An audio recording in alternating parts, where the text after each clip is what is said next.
एक गोवर्धन नाम का बहुत बड़ा डाकू था। उसने कभी रामकृष्ण हरि कोई चर्चा नहीं सुनी थी। कुल परंपरागत वो ऐसे चोरी का काम करना, हिंसा का काम करना ऐसे, पर भगवत कृपा से उसका नाम गोवर्धन ऐसा नाम पड़ा था, बड़ा परम पावन नाम। एक दिन राज कर्मचारी उसकी पीछा कर रहे थे क्योंकि वो चोरी वहां किए थे। तो सत्संग हो रहा था, तो करमैती बाई के पिता वो सत्संग कर रहे थे। बड़े उच्च कोटि के महापुरुष थे। उच्च कोटि का महापुरुष उसे ही कहते हैं जो भगवत चर्चा केवल भगवत प्रसन्नता के लिए, अपनी आत्मसंतुष्टता के लिए, अपने भगवत अनुराग के लिए करता है। उसी कथा में आके बैठ गए। कथा वृंदावन बिहारी लाल की हो रही थी कि लालजू महाराज को आज मैया जब गौचारण के लिए गोविंद जा रहे हैं तो बहुत सुंदर श्रृंगार किया है।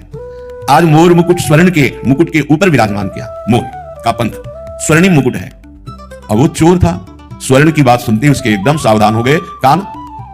अभी 10 वर्ष के हैं, हाथ में लकुट दी वो भी स्वर्ण की, कमर में करधनी बंधी वो भी स्वर्ण की, बहुत हीरो से जटित बाजूबंद हैं, वक्षा स्थल में हार आदि आभूषण है। अब तो उसको लगा कि इतना धनी बालक 10 वर्ष का, हम इधर उधर चोरी करते हैं, अगर इसको लूट ले तो हम धनी हो जाएंगे। विचार तो बहुत बढ़िया बना, जो गोविंद को लूट ले उससे बड़ा धनी और कौन हो सकता है। बहुत ही प्रवीण बलवान चोरी में था। कथा संपन्न हुई। व्यास भगवान जो कथा कह रहे थे उनके समीप गए। परशुराम जी उनका नाम था। कहा तुम डरना मत। उनका मैं क्यों डरूंगा आपसे। बोले मैं अपना परिचय बताता हूं, मैं गोवर्धन डाकू हूं। कहा बढ़िया है भाई, तुम्हारा नाम तो बहुत बढ़िया है, हमसे क्या काम, पता बताओ ये जो अभी धनी बालक की बात आपने की इसको मैं लूटूंगा।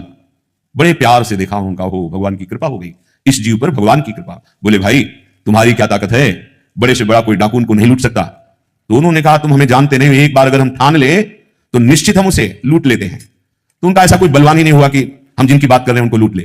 तत्काल उसने बड़ी सी चाकू निकाली और कहा पता चुपचाप लिखो, हम जरूर इसको लूटेंगे। और देखो हम चोर जरूर हैं लेकिन हम बहुत जिद्दी स्वभाव के हैं, तुम्हारे सामने कसम खाते हैं हम जब तक हम उसे लूट नहीं लेंगे पानी नहीं पिएंगे। अब तो परशुराम जी जो व्यास जी थे उनको बड़ा सुख मिला कि भगवान कैसी कृपा जीव पर करते हैं। उनका भाई सुनो, उनका नाम कृष्ण है।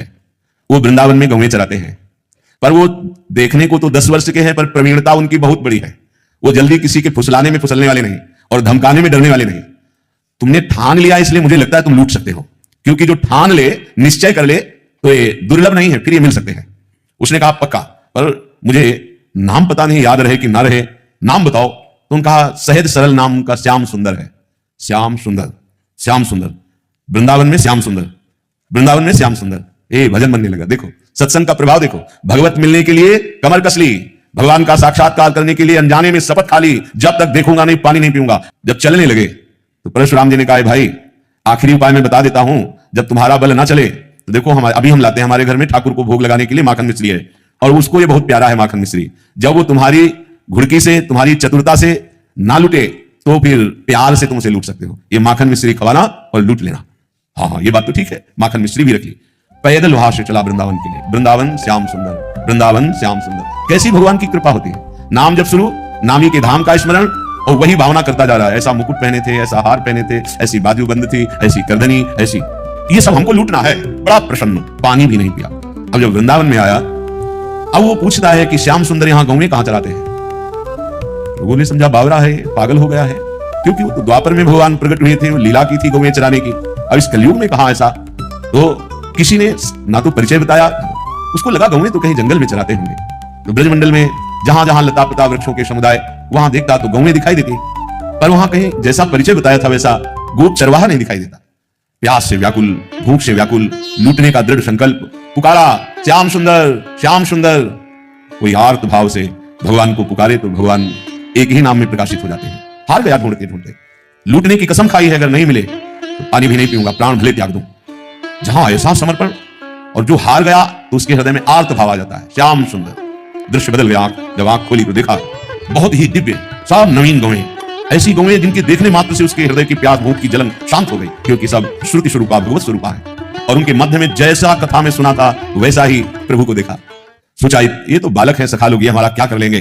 गया श्याम सुंदर, प्रभु बहुत मुस्कुराकर नेत्र नचाते हुए देखे। हाँ जी इधर आओ, हमें तुमसे बात करनी। तो सखाओं से कहा भाई तुम खेलो, ये मेरा नया अतिथि आया है, इसका हम स्वागत करते हैं। ये सब दिव्य लीला सत्संग में दृढ़ भाव, सत्य भाव करने के कारण बड़ी जल्दी प्रकाशित हो गई। जहां जन्म जन्म लगते हैं भगवत साक्षात्कार के लिए, एक पापात्मा जीव, हिंसक जीव, चोरी करने वाला दृढ़ विश्वास किया कि जो ये व्यास जी कह रहे हैं वो एक एक अक्षर सत्य है, उसको संशय ही नहीं हुआ। श्रोता की अगर ऐसी स्थिति हो तो बहुत जल्दी लाभ मिलता है। भगवान नजदीक गए, हाँ बोल क्या बात। उसने देखा कि बालक तो है लेकिन बहुत ही निर्भय है। उन्होंने कहा ठीक से बात करो, तुमने अभी हमारा नाम नहीं सुना होगा। ठाकुर जी ने कहा भैया बता दे तेरा नाम क्या है? बोले गोवर्धन। तो बोले हमारा नाम नहीं सुनूंगा, हमारा नाम है गोवर्धन धारी, तेरे से बड़ा नाम है। अब उसने कहा कि देखो बातें मत बनाओ, अपने मुकुट उतारो, बाजूबंद उतारो, ये करधनी उतारो, ये सब रखो, जानते हो हम चोर हैं। भगवान ने कहा भैया गलत जगह आ गए, तुमसे हम बड़े चोर हैं, हम चित्त चुराते हैं, अनेक जन्मों की संचित पापों को चुरा लेते हैं, तुम हमें डरा नहीं सकते। उसको बहुत प्यास भी लगी थी, भूख भी लगी थी, उसने सोचा कि आखिरी वाला दांव, ये बहुत प्रवीण बालक है, जैसा पंडित जी कह रहे थे कि भयभीत भी नहीं होगा और फुसलाने में आ सकता है। तो माखन मिश्री निकाली और कहा लाला ये माखन मिश्री खा लो। प्रभु ने देखा, अच्छा तुम मुझे माखन मिश्री पकाना चाहते हो? ये माखन मिश्री उन महाभागवत के कर कमल द्वारा भावना से दिया हुआ था। प्रभु ये जीव भटका हुआ है, ये सत्संग से प्रभावित होकर आपकी तरफ चला है, नाथ ये भेंट स्वीकार कर लेना। भगवान ने वो माखन मिश्री की, अरे ये परशुराम महाभागवत के द्वारा दी, भगवान ने पाया और उसे कहा सुन तूने भी नहीं पाया ना, थोड़ा पाले। उसने कहा मुझे ये नहीं पाला, मुझे अपने आभूषण उतार, एक बार तू थोड़ा पाले धैर्य पूर्वक, मैं स्वयं आभूषण उतार के दे दूंगा। मेरी मैया के पास ऐसे ढेर सारे आभूषण है, तू और कहेगा तो तुझे और दे दूंगा। जीव ही चखा भगवत प्रसाद, सब अंतःकरण की मलिनता नष्ट हुई, प्रेम नेत्र खुले, चरणों में गिरे, अरे प्रभु प्रभु आर्त भाव से त्राहिमाम त्राहिमाम। भगवान ने कहा ये आभूषण ले जा। बोले नहीं प्रभु अब नहीं, मुझे जो जन्म जन्मांतर से सुख की आकांक्षा से हिंसा चोरी पापाचरण कर रहा था, आज आपकी कृपा से सब भ्रम नष्ट हो गया। हे सुख सिंधु प्रभु अपने चरणों से कभी विलंब मत कीजिए। भगवान ने उसे अपने नित्य सखा के रूप में, अर्थात उसका शरीर पूर्ण हुआ और वो नित्य सखा स्वरूप होकर सदैव सदैव के लिए गोविंद की सेवा